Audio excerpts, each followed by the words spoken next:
Hi guys, welcome back to Girls Expert. இந்த வீடியோல நம்ம பாத்தீங்கன்னா ஜீ தமிழ்ல ரொம்பவே சூப்பரா போயிட்டு இருக்க சந்தியா ராகம் சீரியல் ஹீரோயின் மாயாவை பத்தி நியூஸ் அப்டேட் தான் ஷேர் பண்ண போறோம். அவங்க அதுக்கு பிஃபோரே பாத்தீங்கன்னா அதர் லாங்குவேஜ்ல சீரியல்ஸ் பண்ணியிருக்காங்க. பட் இந்த சீரியல்ல அவங்களுக்கு நல்ல ஒரு ரெஸ்பான்ஸ் கிடைச்சிருக்கு. ஸோ தர்ஷிஷுல் உங்களுக்கு நல்லாவே தெரியும். ஸோ இப்போ அவங்க ஒரு நியூ சீரியல்ல கமிட் ஆயிருக்கதா லேட்டஸ்ட் அப்டேட் வந்திருக்கு. பட் அது தமிழ்லையா அதர் லாங்குவேஜ்ல அப்படின்றது டவுட் தான். பட் மாயா அப்கமிங்கில் வந்து நியூ சீரியல் ஆக்ட் பண்ண போகிறது கன்ஃபார்ம் ஆயிடுச்சு. ஸோ ஆல்ரெடி இப்போ தான் வந்து சந்தியா ராகத்தில் சீனு என்ட்ரி கொடுத்து அவங்களோட பேரிங்கை வந்து லைக் பண்ண ஸ்டார்ட் பண்ணியிருக்காங்க.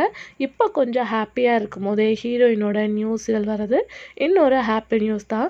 ஸோ இவங்களுக்கு பேரிங்கை யார் வரா, ஸோ தமிழில் ஆக்ட் பண்ணுறாங்களா இல்லை அதர் லாங்குவேஜில் ஆக்ட் பண்ண போகிறாங்களா அப்படின்றத நான் கண்டிப்பாக அப்கமிங்கில் ஷேர் பண்ணுறேன். ஸோ மறக்காமல் மாயா ஃபேன்ஸ் கமெண்டில் ஷேர் பண்ணுங்கள். இதே மாதிரி இன்ட்ரெஸ்டிங்கான வீடியோக்கு சேனலை சப்ஸ்கிரைப் பண்ணிக்கோங்க.